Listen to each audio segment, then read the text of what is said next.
I think we can all agree that was worth the wait. Thank you. That was epic. So next we've got a panel of 4. Come on up. Talking about finance in NFTs. Hello, how are you? Oh, it's just you. All right, so we missed John.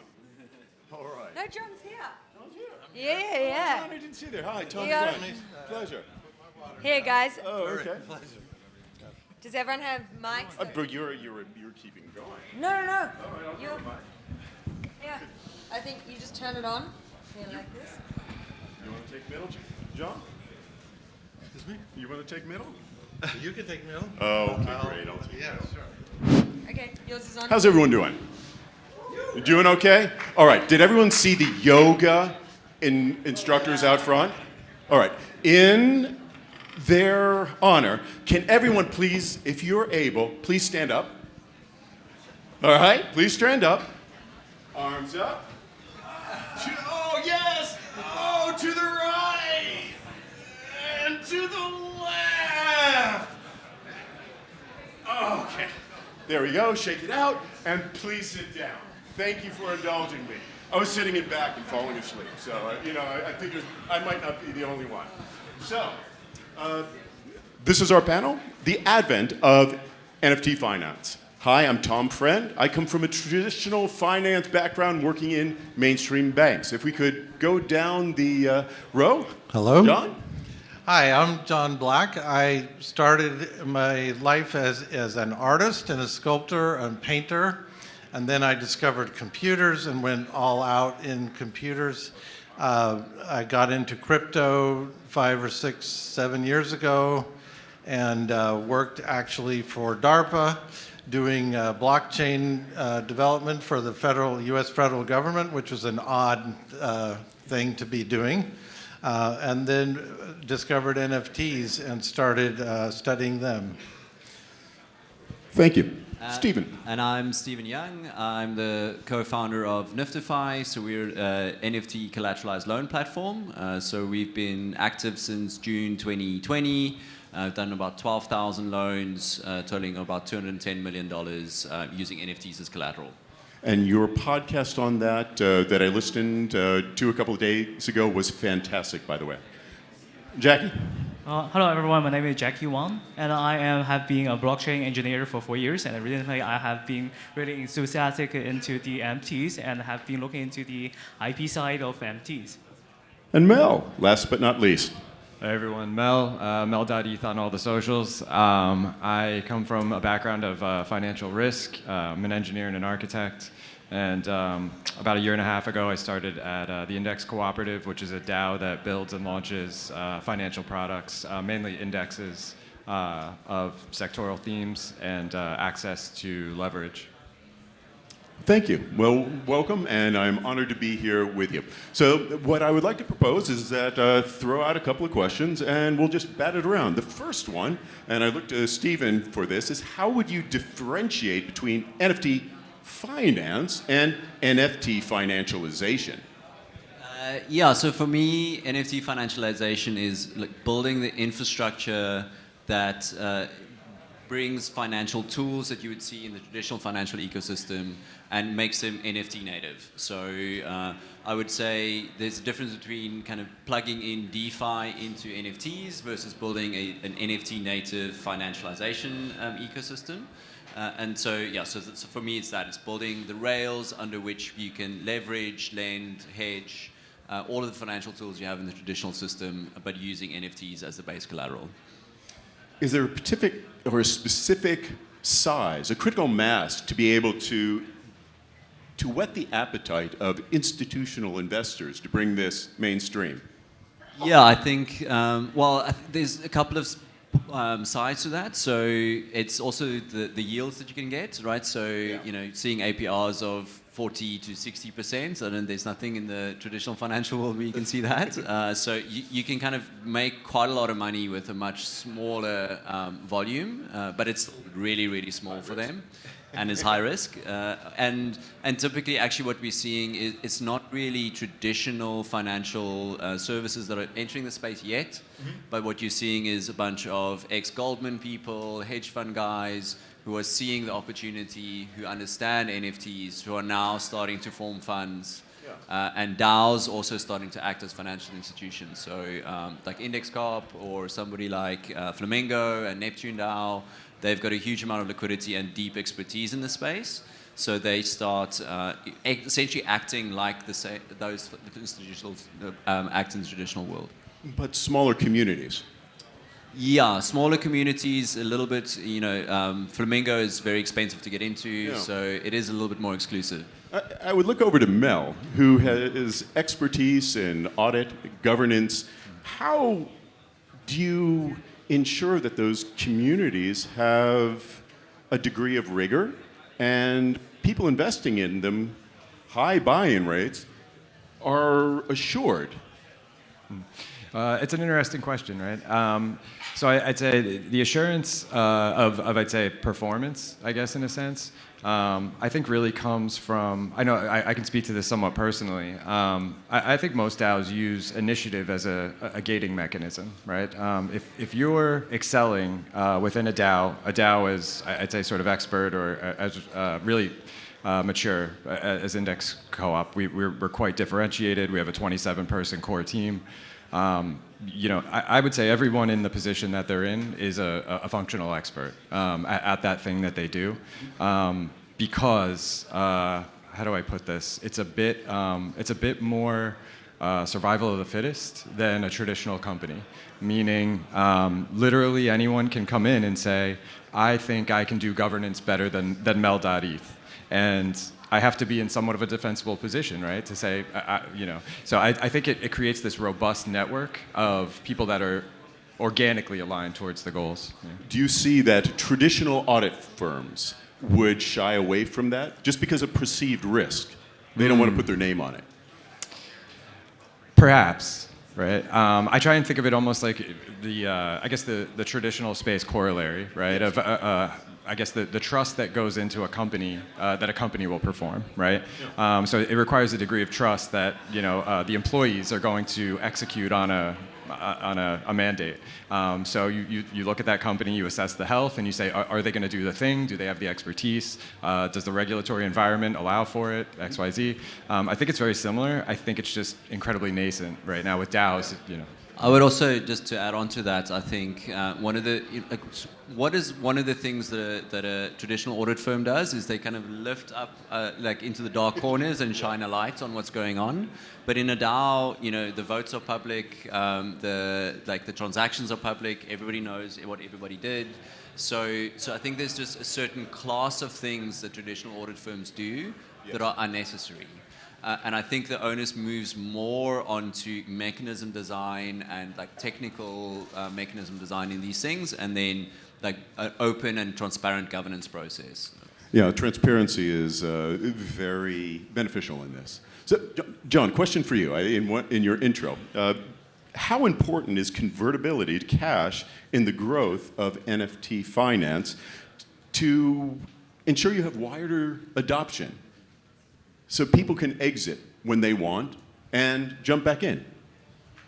That would be very important. I also think it relates to one of the other questions we had talked about earlier, that we need to, hang on.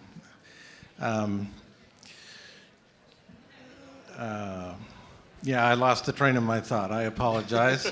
The question was about convertibility. The convertibility to cash, I think, is essential. I think it's also essential that that NFTs are convenient and easy to use, and there should be some that are completely free but do something valuable, like a ticket or something that's valuable to the person that owns it, to get a wider adoption of NFTs. But convertibility to cash, of course, goes right along with that idea that if you do put money into them, you should be able to get it out quickly and easily. And the follow-up question to that, when you look at financialization and convertibility, is it convertibility in an individual NFT, or is it more like a bond stack, where you have a blend of various NFTs across various categories that you can trade on a secondary market? What do you think would be more desirable for investors? Wow, I think probably someone with your traditional expertise would be better to answer that one. So I mean, I can just jump in and see what we're seeing with our, so we deal with a lot of collectors, we do deal with a lot of liquidity providers, and it depends on their attitude and what they're looking for. So some of our lenders are purely looking for yield, so what they want is super liquid assets that they can get rid of quickly if they get a default. Other liquidity providers are essentially providing liquidity in the hope of picking up distressed assets. Yes. So for them, it's an acquisition strategy. So they care less about being able to flip that asset immediately because they actually long the underlying. Yes. So they'll give very generous rates because then they're more likely to get a default. And essentially, the way they think about it is that they're buying at a discount to the current market rate. Very good point. So I'm going to flip-flop over to Jacky. All right, Jacky. So Stephen, this sets you up here. What are the barriers for institutional money getting exposure for their clients in crypto, in blockchain, and the NFT space in general? The barriers. So I think the most barrier is actually something we call the Marriott of Web3, which is actually the barrier, which is the transparency or anonymity. So I think the biggest problem with anonymity is that everybody can be part of this financial system, like the buying NFTs, and that may lead some kind of certain unexpected behavior, like money laundering, something like that, bad behavior. Bad actors. But since the institutions, they are so cautious about the legal aspect, so I think this can be the largest barrier for the traditional large funds to heading into the Web3 space. I think this is the most. This is actually a very fundamental philosophy conflicts within it, because the transparency and anonymity is actually the spirit of Web3, yes, which is naturally conflicts with governance and and that kind of stuff. It's sad truth, but yeah. Well, thank you. So I'm going to throw this next one out for anyone who wants it, all right? So which frameworks within NFT finance, the products that fall into like equity-like, debt-like, or fund aggregation-like, have the greatest opportunity to fuel this NFT financialization that we're seeing going on right now? Because walking that floor, it's like people are all over the place. And I don't even think that many of them realize which model that they're chasing. But what do you see? So I think in the early stages like we are right now, I think debt-like instruments are actually very interesting, because if you think about it, first of all, you do go on leverage then, so you increase your risk, so be careful. But when you allow people to leverage assets that they own, you essentially increase the net buying power of the entire space. Like, yes, there's more money going around for people to do things with. So I think that's really important. And then I would say the kind of equity-like allows you to own a portion of the asset, which I think then allows more people to get in. So I think there's a bit of a loop between them all where you kind of reinforce each other. But I think at this stage, just increasing the buying power in the space is super valuable. Yeah, anyone else? I would jump in. I think of, I'd be remiss if I didn't mention, we just launched a product. It's an NFT index on Ethereum. And I think of that as, it's kind of like a aggregation and automation of exposure to the value of blue chip NFTs. And I'm incredibly optimistic about that. But I think probably my answer to this would be a pivot from all of those things. I think sort of on-chain credentialing is going to be one of the unlocks for financial services within NFTs. Mm-hmm. Almost like a credit score of your on-chain sort of trustability, right? If you're heavily involved in, say, governance and a couple multi-sigs and things like that, you're a lot less likely to be a bad actor, you know. So maybe you could have sort of under-collateralized lending, things like that, and I think that would be a huge unlock. That very much plays like what the CEO of Polygon was talking about this morning, when you actually do have some type of centralized governance that's able to have standardization across platforms, which it's an interesting blend now, seeing these things come together. Thanks. Yeah, thanks. Maybe I can add some of my ideas to it. So I'm thinking of the NFT can be used as an IP. The IP side, NFT can be used as an IP asset, so that it can be used to create more derivative tokens, especially IP derivatives. So let's say you can use your Bored Ape or Azuki in another GameFi system. Okay, so this will create another kind of market that can use your original NFT to expand the scope of the context of the original NFT. And I think this can be a very new space of the NFT financing, and it's waiting for us to explore.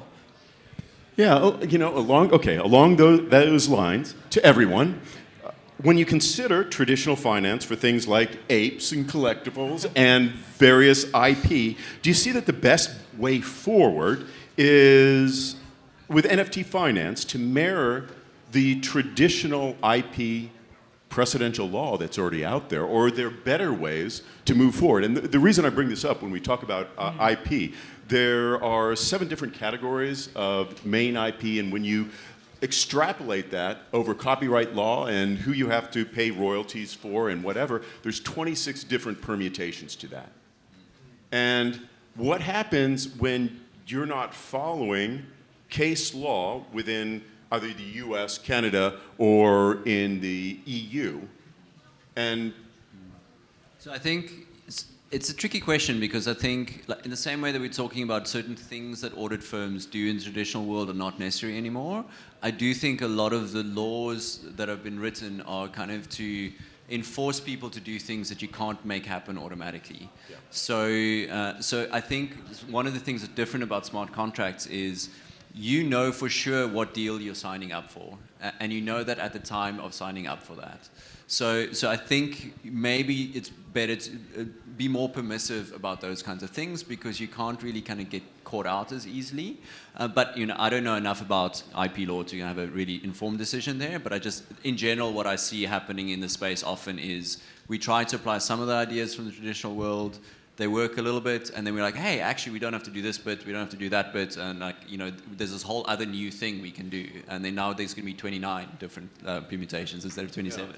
Well, that makes me think of, on the technical side, as a developer, there are many different blockchains and different platforms. And as a developer, you know, it gives me a lot of work to do to try to make things work together.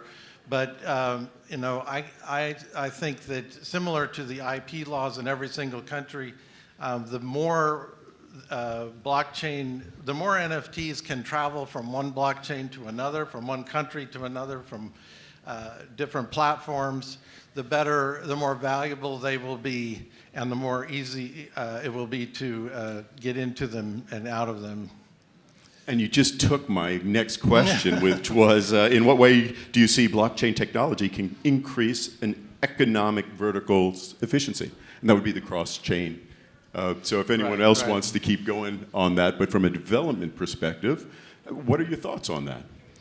Well, it's interesting. When I was working for the federal government at DARPA, we started working with the OMG to develop a standard for blockchains that would be similar to HTTP or other interoperable standard that would let different people who had created different blockchain technologies pass things through to each other. So some kind of standardization would definitely help verticals integrate together. Would that be like a bridging standard? A bridging would be good, so that an NFT on one blockchain could be quickly passed to a different blockchain, and it would have this. It would take the value, take the associated IP or whatever it was associated with, along with it. So in blockchain terms, composability, the ability for a DAO to effectively clone, replicate on another blockchain is that capability. But along those lines, what do you think are the big steps necessary to be able to provide that interoperability solution? Because it's all fuzzy for me. I don't see that clearly. Anyone?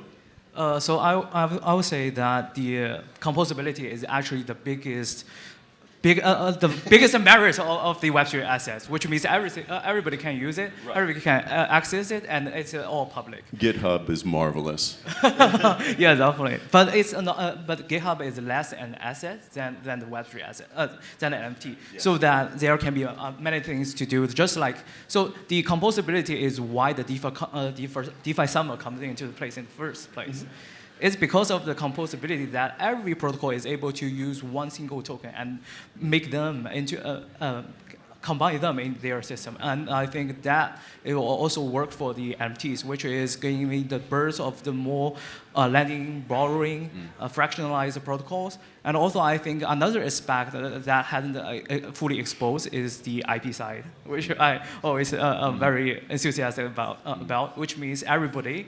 If you can properly get the attention of the NFT owner, you can get his IP to do your own creation. That's what makes something, I would say, the next generation NFT ecosystem, which is something that is built on top of existing NFTs and bringing new life, bringing new context to the existing NFT. And moreover, it can be something that the community is building for the NFT, that which use the composability of the NFT. And that, the second layer, the new layer of the derivative economy of the NFT, it can make the NFT prosper maybe in the next bull market. Thank you. All right, so this is going to be the last closing question for the panelists, and it will go down the row. So the final question for everyone is, with an eye on an increasingly global future that embraces NFTs in concrete ways, what advice would you give to the delegates here who will be the workers, leaders of the future to work in new ways in the future of crypto? Mel. Wow. I will say what worked for me is really just follow the things you find interesting and stick with it. You know, in Web3, the whole idea is you don't have a boss, and that's viewed as a good thing. So being your own boss, really make sure you're taking the time for yourself to follow those things that you find interesting. Keep yourself healthy. I think I'm speaking about DAO life in particular, and really just that. I think if you're following those things that you truly that truly inspire you, you're going to keep that sort of that drive, and that's what's going to really send it. Jacky, you're next. Yeah. So my only advice is do not quit in this bear market. And keep building. And I think NFT is just the beginning. There are so many aspects to be discovered, and this is just the beginning. This is the tiny beginning of the 721 ERC20, right? Yeah. And there will be a DeFi summer comes out of it. So I guess for the next round, it can be something totally different, built on top of the NFT. Thank you, Stephen. Yeah. So I would say join a DAO and try it. There's very little cost, I think. So see that way of working and see how that feels for you. I would say focus on building knowledge instead of building money, right? Because if you build the knowledge, the money will come. And if you don't build the knowledge, you're just going to lose a bunch of money. So I think focus on that, and then you need to be in more than one cycle. Everyone that I know that's actually made proper money has stuck it through multiple bear markets. Even if you came in at the top, stay in, keep going. There's light at the end of the tunnel. John. Okay. I would say I like what I've heard.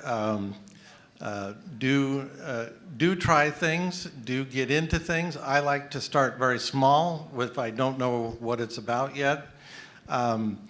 I would also say, familiar with, and don't be afraid of standards. Standards are not bosses. They are similar to code as law. Standard as law can help blockchains interoperate with each other. Cryptography is key. We can't be making everything available to everyone. And yet, also be willing to look at laws, legalization, because if we can hide data from everyone, then it can lead to bad actors having a platform to do bad things. And what can we do about that? That needs to be solved. Well, thank you, gentlemen. Thoroughly enjoyed sharing the stage with you. Have a great day. Thanks Thank so you, much. everyone. Thank you.